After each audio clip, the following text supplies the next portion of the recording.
Have you been stressed, anxious, or worried? Have you felt pangs of loneliness in recent times? Are you longing for greater connection with others in the world around you? In a phrase, are you looking for happiness? You are not alone.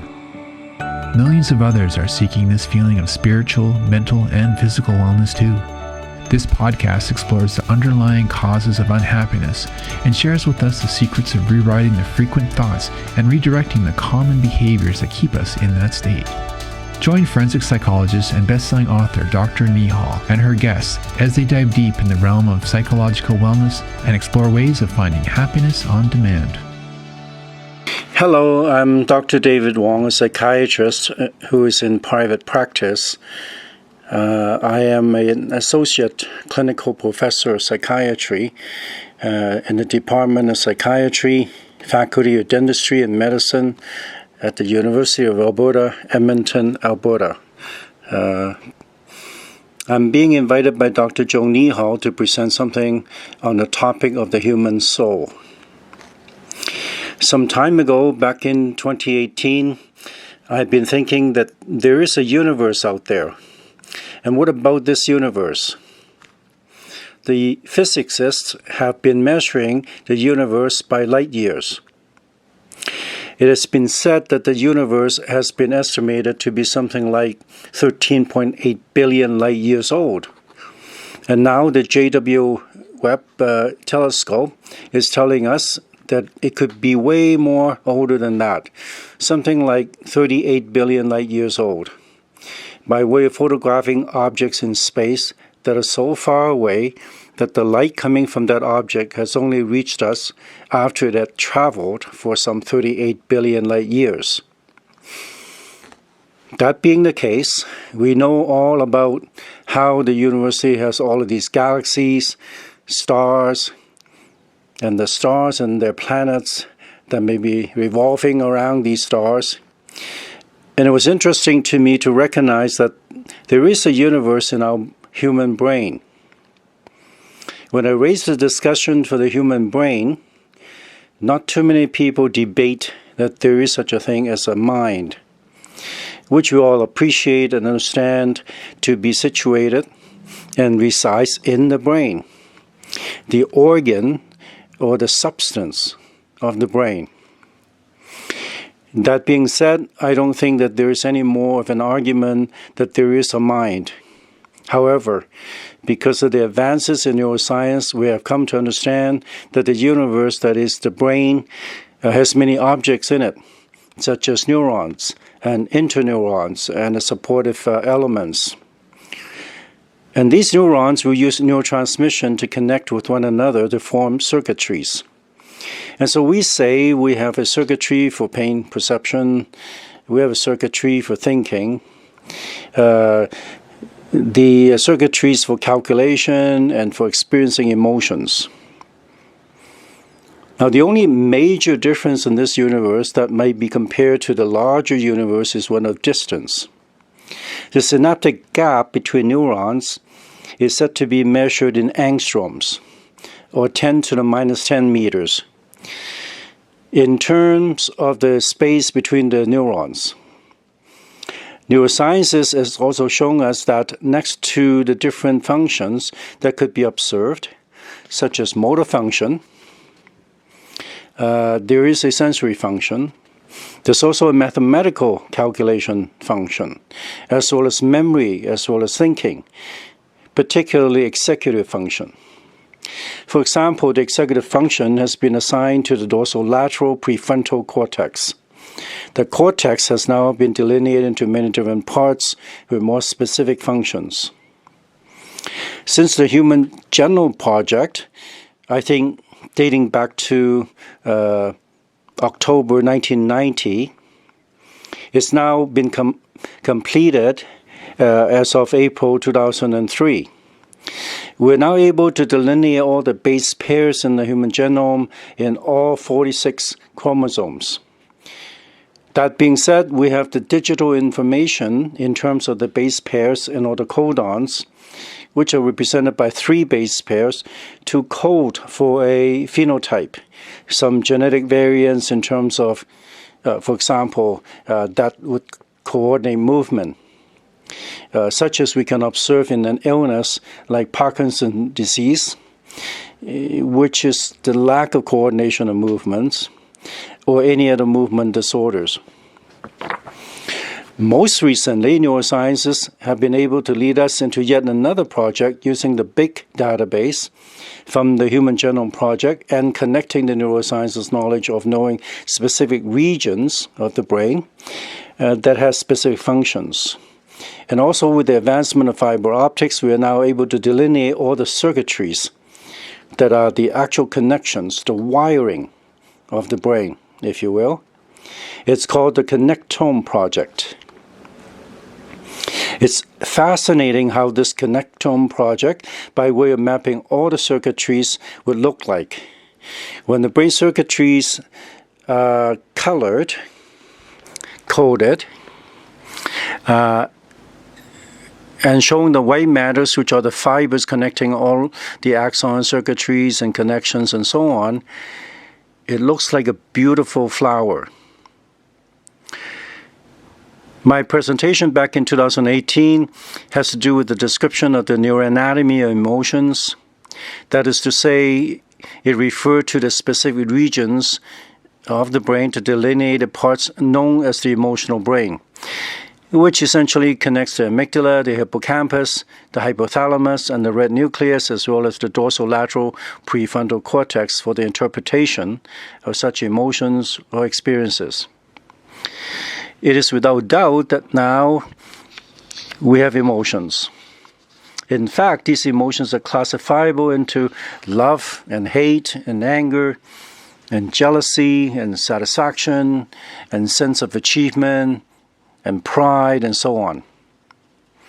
I hope it is no longer an argument that by way of having emotions, the human brain is able to formulate by using data coming from our sensory cortex, that when we have an emotion such as anxiety, we find that our body tends to sweat a little bit more, the heart beats a little faster, and we usually would breathe also a little bit faster so as to increase the blood pressure to supply more blood and oxygen to the muscles, the usual fight or flight response. And it's amazing to me that such a response, in fact, then carries certain meaning, which we describe as experiences. So it is true that when we have a sensory cortex, and then we also have an emotional brain. And through our perceptions and our physiological changes and associations with our emotions, then therefore we define our experiences, or we are affected by these experiences. It is quite well known that PTSD, or post-traumatic stress disorder, wherein this is how one is triggered to recall certain traumatic experiences by way of the present sensory inputs and the present experience compared to the old experience. It seems that the brain goes and calls on the hippocampus and asks for what might have happened before compared to what is happening now, and then making some meaning as to what is happening now in terms of triggers for past traumatic events. These are all collections of experiences of human beings going through using PTSD as an example, so that we also derive meaning from these experiences. Some time ago, I came across a publication in the American Journal of Psychiatry. I can only recall the title, which essentially was the attribution of meaning in schizophrenia. It was interesting to me that for people who suffer from schizophrenia, because it is a thought disorder, and that they may have difficulties in deriving meaning through our life experiences. But it got me thinking, what about the rest of us who do not have schizophrenia?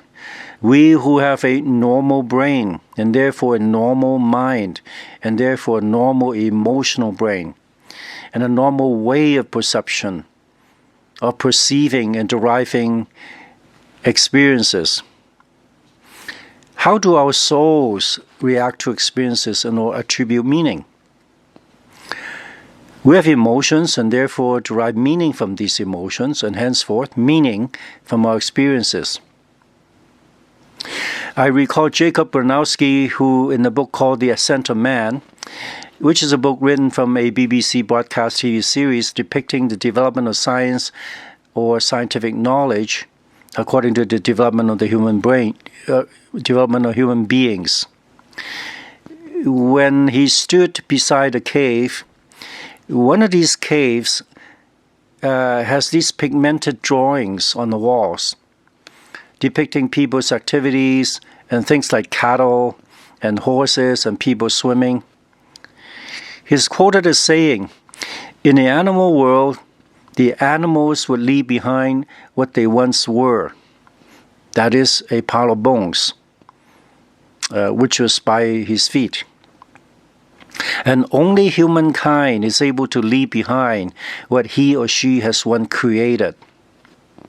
And that intrigued me because only human beings have this brain that will lead us into something called imagination. So it is not anything short of miraculousness that having this brain, having this mind, having this emotional brain, it allows us to capture experience by way of feeling. But not only that, it allows us to attribute meaning to our experiences. And therefore, we have higher centers such as morality or ethics, such that in our critical thinking we need to decide more often or not what is good. That is, what is a good thing to do, not only just for myself, but also good for others. So it's fascinating, therefore, there exists a human soul whose function is not just to think, not just to feel, not just to see and hear, not just to experience, but to derive meaning ultimately. And not only just meaning and whatsoever good to do, but also a meaning that transcends these functions as to what it means to be alive, what it means to be a person, what it means to be a human being, what it means to exist in this universe.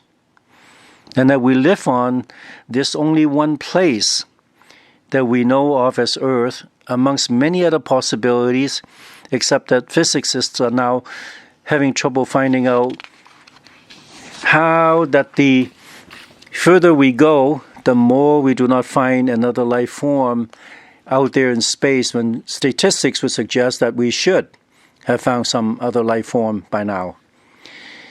But that's food for thought for another occasion. The existence of black holes in the universe has been proposed by Einstein, later on supported by Stephen Hawking.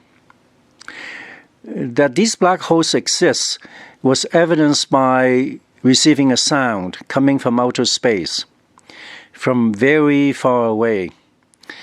That happened several years ago, supporting the notion that two black holes has collided. It is no longer a theory, no longer a debate, that black holes exist. It's no longer a theory or an abstract concept that the soul exists, because there is now a neuroanatomical representation of the soul. The evidence is very strong that the soul is the entity that gives rise to our conscience, our consciousness, ethics, morality, emotions, philosophy, the way that we perceive ourselves and the world around us. The brain exists, and therefore the mind exists, and therefore the emotional brain is there, and therefore the formation of experience, and therefore meaning exists, and so therefore the soul exists. I hope this presentation will give you some ideas as to where the soul comes from. It includes other concepts such as consciousness, morality, or ethics, and what should love be, and what should a meaningful life be. How should we, or each and every one of us, live our lives according to the meanings that we derive from each of our own experiences. Thank you for joining this discussion on happiness. We hope this helps to inspire you to lead a more joyful life.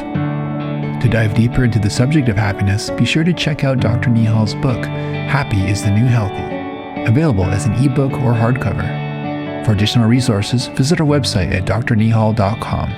Until next time, stay happy.